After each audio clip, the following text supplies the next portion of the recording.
Meanwhile, my family's messages had evolved from guilt tripping to attempted manipulation. Mum sent long emails about how Dad's health was suffering from the stress of my absence.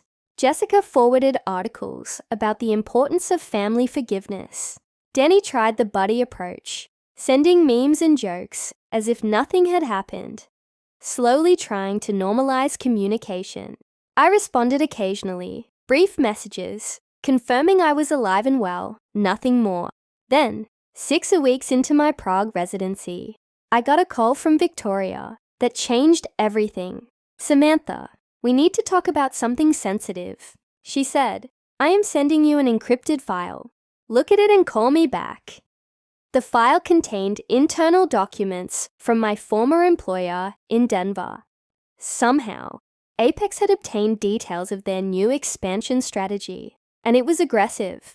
They were planning to undercut Apex's pricing in every major market, using what appeared to be insider knowledge of Apex's cost structures. "How did they get this information?" I asked when I called Victoria back. "We think they have someone on the inside, someone who knows our contracts and pricing." She paused. "Samantha, I need to ask you directly. You worked there for 6 years. Did you sign a non-compete?" "No, I was just an analyst. They did not consider me important enough for a non-compete. And you have had no contact with anyone there since you left?" "None. I quit without notice and disappeared." "Remember," Victoria was quiet for a moment. "The timeline matches up. They started getting aggressive right around when you would have been in Southeast Asia, establishing our new supplier relationships." My mind raced. "You think they are copying my strategy? How would they even know what I was doing?"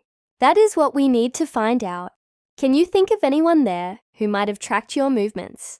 Anyone who knew about your new position?" I thought back to my old office, to the people I had worked with for 6 years. Most of them had barely noticed when I left. But there was one person who might have paid attention. "There was someone," I said slowly. "Trevor. He was in my department, always competitive, always looking for an edge. We worked on several projects together. He knew my methods. Is he still there? As far as I know. Let me check." I logged into LinkedIn for the first time in weeks. Trevor's profile showed he was still at my former employer, but he had been promoted. He was now the director of International Supply Chain Strategy, my job, the promotion I had been quietly working toward for 6 years. "Victoria, he has my old job, or rather, the job I should have gotten. Send me his information. We need to figure out if he is tracking your work." Over the next week, Victoria's team investigated. What they found was both flattering and infuriating.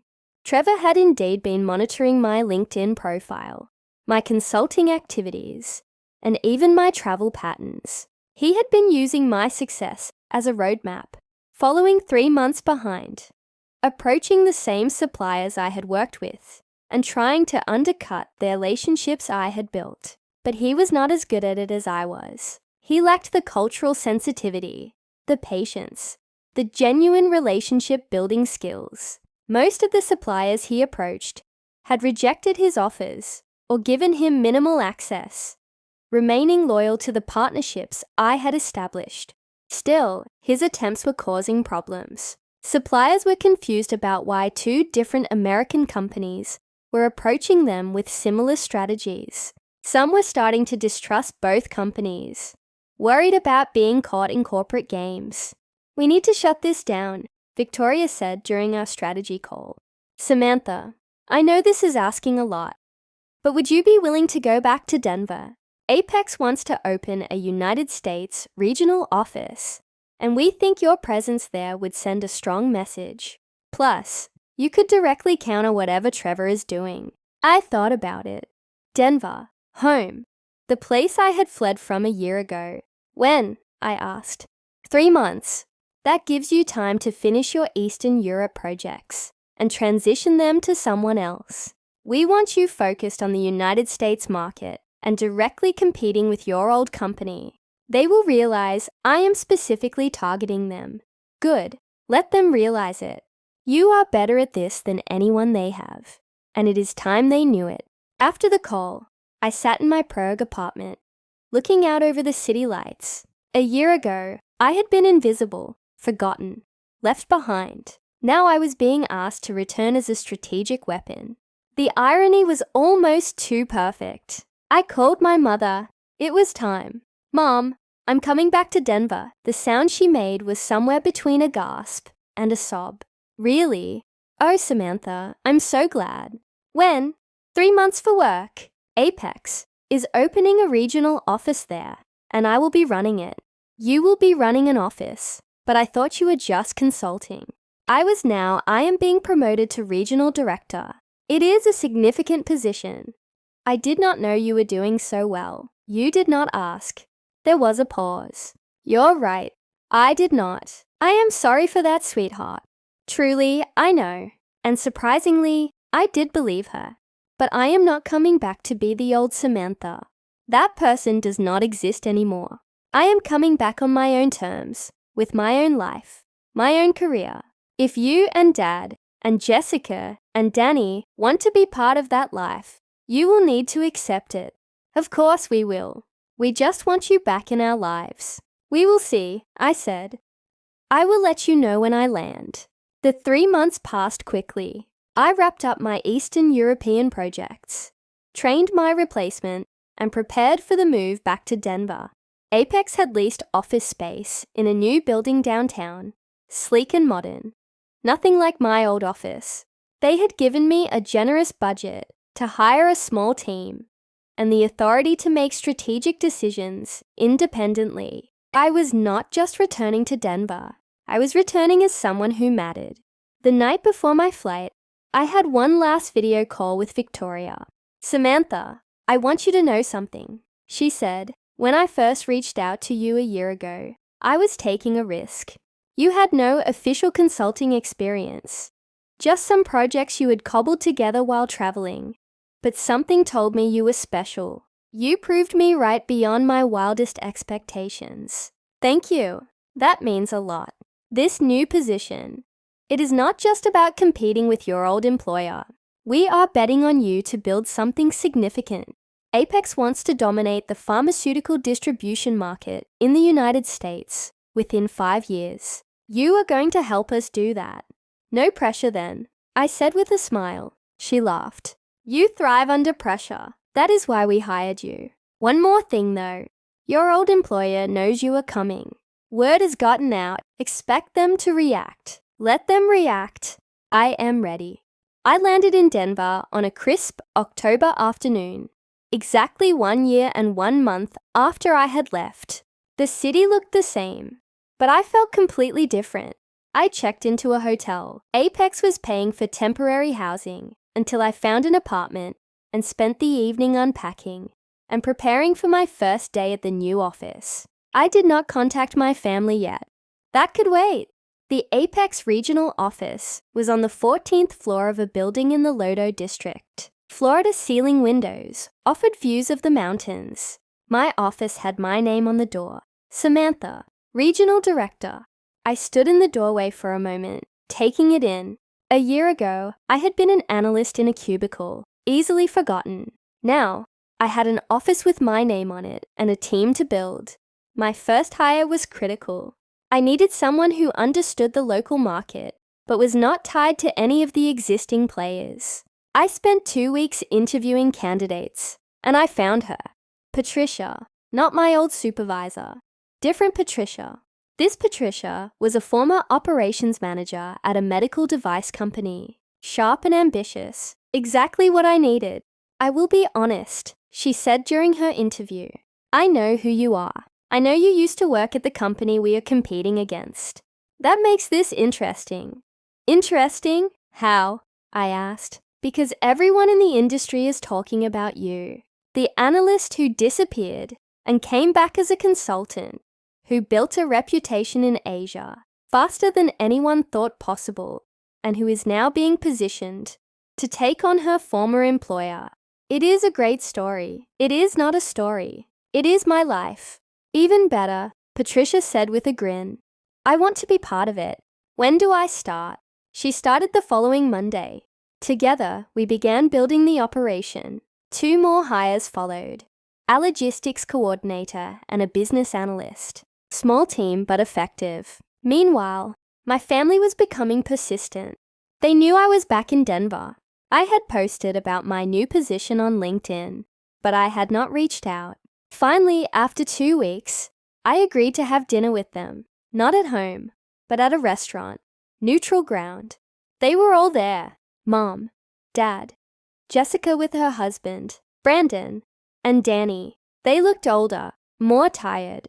Or maybe I was just seeing them clearly for the first time. The dinner started awkwardly.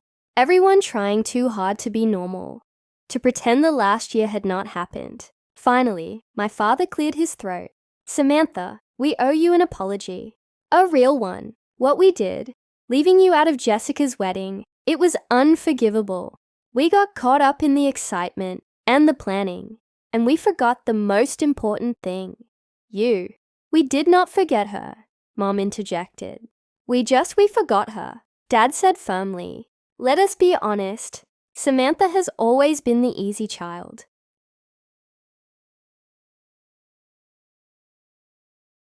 Distribution. It was a competitor to my old employer, but smaller, more nimble. According to their website, they were expanding aggressively. I wrote back, I would be interested in learning more. I am currently based in Europe, but available for video consultations. What timeline are you working with? Her response came within an hour. How does tomorrow work? 2 p.m. Central Time. The video call happened in a co-working space in Barcelona. Victoria appeared on my screen. A sharp-eyed woman in her 50s, with steel grey hair and a no-nonsense demeanor. "Let me be direct," she said after brief introductions. "We are bleeding money on our Asian supply chain. Delayed shipments, quality issues, and we are paying too much for freight. I have heard you managed to cut shipping costs by 30% for 3 different clients in the last 6 months, while improving delivery times. How?"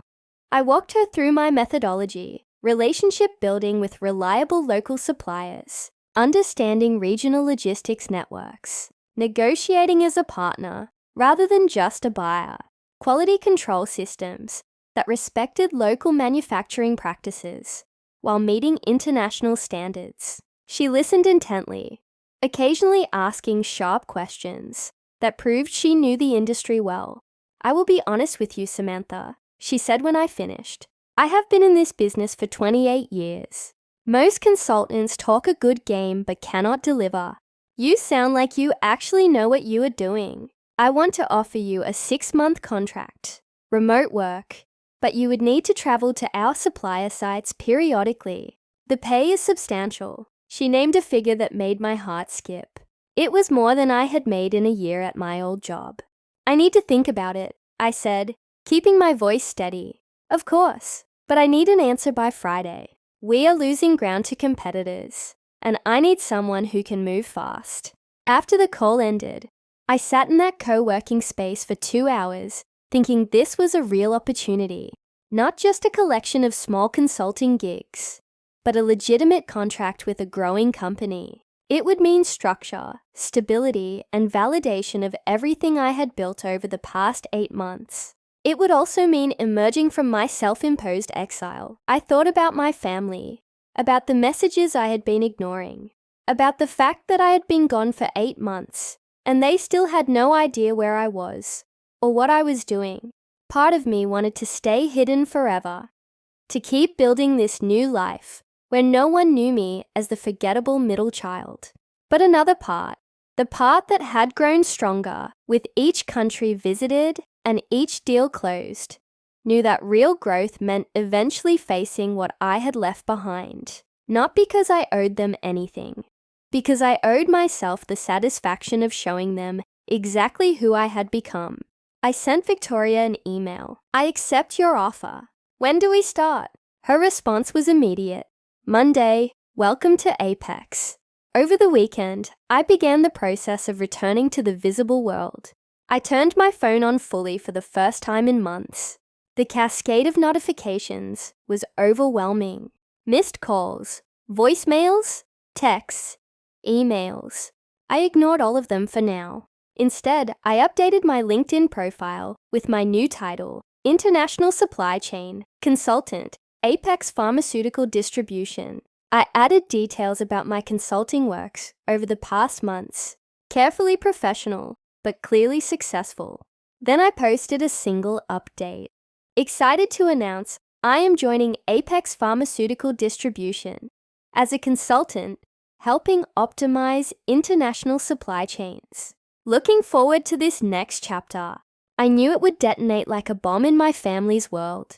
They had no idea where I had been or what I had been doing. Now they would see that not only was I fine, I was thriving. My phone started ringing within 10 minutes.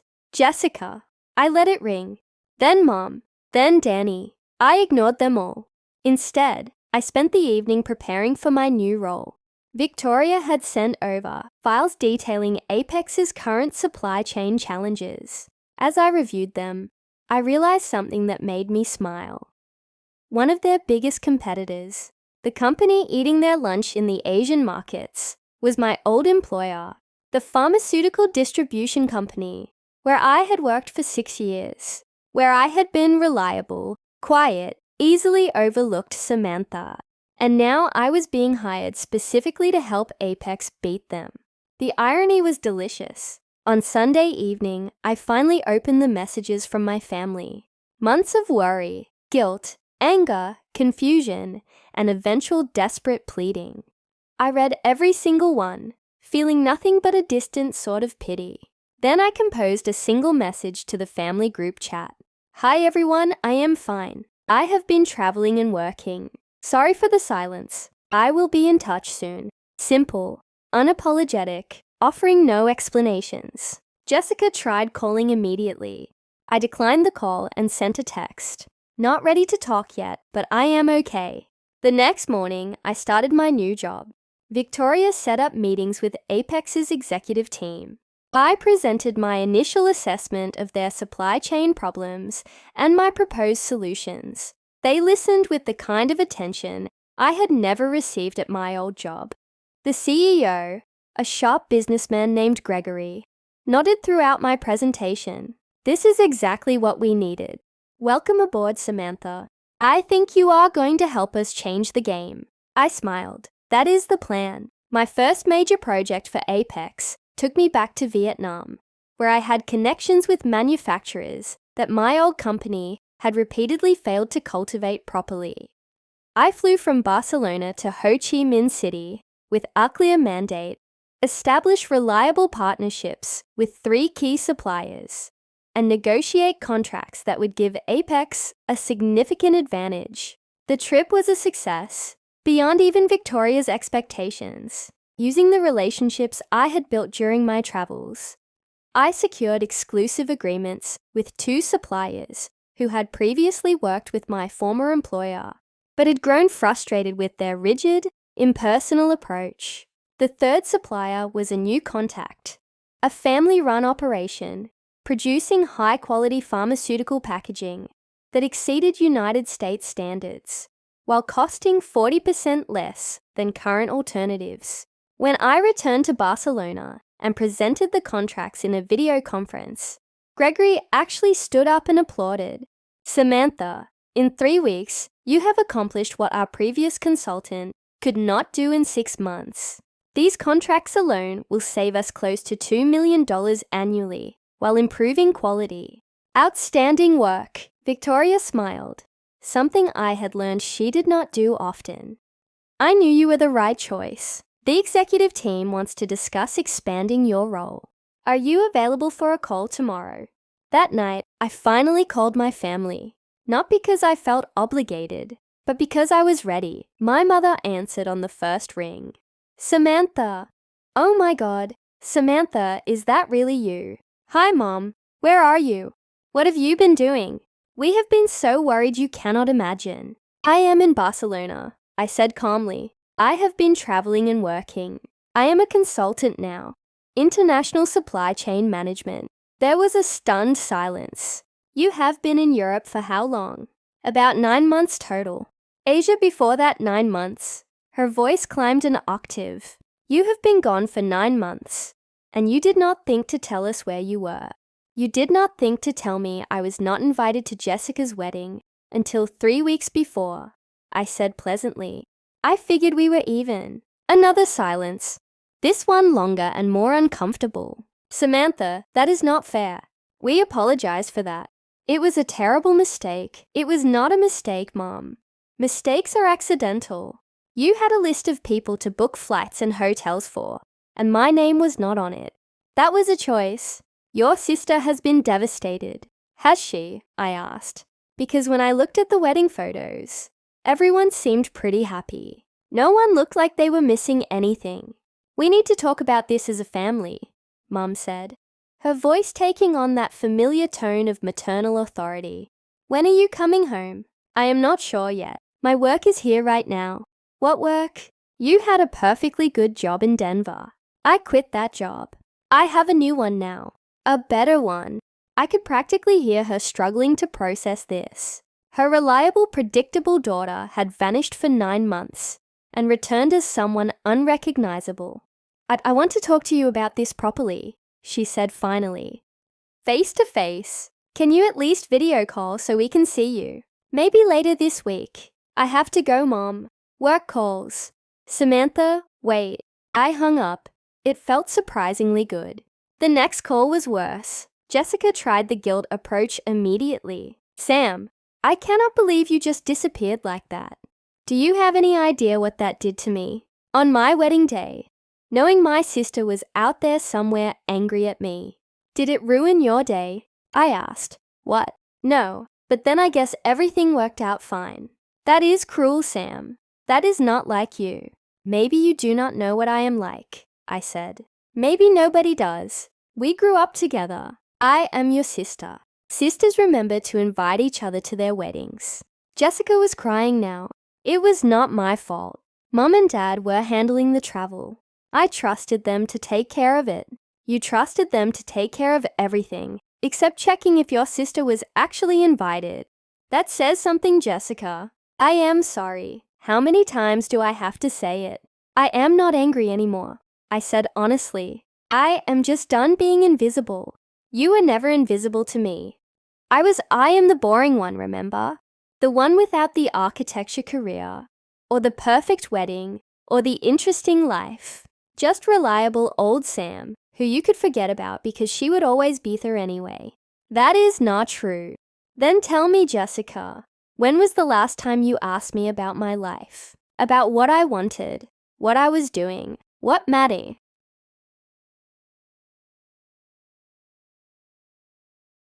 I found out I was excluded from my own sister's wedding on a Tuesday afternoon, sitting in my Denver apartment with a cup of coffee growing cold between my hands. My mother called while I was reviewing quarterly reports for the pharmaceutical distribution company, where I worked as a supply chain analyst. "Samantha, honey, we need to talk about Jessica's wedding," Mom said, her voice carrying that particular tone she used when delivering bad news she wanted to pretend was not actually bad. "What about it?" I asked, setting down my pen. I already requested the time off work. "The wedding is in 3 weeks, right?" There was a pause. A long one, the kind that makes your stomach drop before the words even come. "Well, that is the thing. Your father and I were handling all the travel arrangements, and somehow we forgot to book your plane ticket and your hotel room. We just realized it yesterday when confirming everything, and now all the flights are completely booked. The hotel too. It is peak season in Maui apparently." I stared at the wall of my office, where I had pinned a photo from last Christmas. All of us together, smiling. Jessica had her arm around me. We were sisters. We were supposed to be close. "You forgot," I repeated slowly. "These things happen, sweetheart. We have been so busy with the planning, and there were so many details. Jessica is devastated, of course, but she understands. We will take lots of photos for you." I thought about the 27 years I had spent being the forgettable one, the middle child who never quite measured up to Jessica, the golden daughter who became a successful architect, or my younger brother, Danny, the charming entrepreneur everyone adored. I was just Samantha, reliable and quiet, easy to overlook. That happens, I said flatly. Oh, I am so glad you understand. Your sister was worried you would be upset. You know how sensitive she gets before big events. I will send you photos, I promise. After she hung up, I sat there for an hour. Then, I opened my laptop and started researching. Not flights to Hawaii, something else entirely. The next day at work, I requested a meeting with my supervisor, Patricia. She looked surprised when I told her I wanted to take a leave of absence. A year? She asked, raising her eyebrows. That is quite unusual. Is everything all right? Everything is fine, I said. I have some personal projects I want to pursue. I have been here 6 years, and I think I need a break to figure out my next steps. Patricia studied me for a moment. I had always been her most reliable analyst. The one who stayed late, who never complained, who fixed problems quietly without drama. You have plenty of vacation time saved up, she said finally. And honestly, Samantha, you deserve it. You have been carrying this department for years. If you need a sabbatical, take it. Your position will be here when you get back. I thanked her and walked out feeling lighter than I had in months. That evening, I called my family group chat. Well, I sent a message. No one answered calls anymore. Hey everyone, not going to make the wedding, but I hope it is beautiful. Taking some time for myself. Going to be offline for a while. Love you all. Jessica responded immediately. Wait, what? Where are you going? I did not answer. Instead, I turned off my phone and opened my laptop again. Over the next week, I sold most of my furniture, put my car in storage, and rented out my apartment to a colleague who needed a temporary place. I kept only what fit in 2 suitcases and a backpack. My family tried calling, but I let everything go to voicemail. Jessica left increasingly frantic messages. Sam, this is weird. Where are you going? Are you okay? Please call me back. Danny texted. Dude, what is going on? Mom is freaking out. I did not respond to any of them. The day before Jessica's wedding, I boarded a plane, not to Hawaii, but to Tokyo. I had always wanted to see Japan, and I had been saving money for years. What I had not told anyone was exactly how much I had saved. Living frugally and investing carefully had given me enough to fund an extended journey, especially if I was smart about it. As the plane took off, I felt something I had not felt in years. Freedom. I spent 3 weeks in Japan, staying in host and budget hotels, eating street food, visiting temples, and practicing my terrible Japanese with patient locals. I took a calligraphy class in Kyoto and learned to make soba noodles from an elderly woman in Osaka who reminded me of my grandmother, the one who had actually remembered my birthday every year, who had left me a small inheritance when she passed. No one in my family knew about that money. Grandma had set up the trust privately, with instructions that it be given to me on my 25th birthday. She had written me a letter that came with it. Samantha, you have always been the one who thinks before acting, who plans quietly while others make noise. Use this wisely. Make yourself proud. I had invested most of it and watched it grow. Now I was using it exactly as Grandma had intended. From Tokyo, I went to Seoul, then Bangkok. I sent no photos, no updates,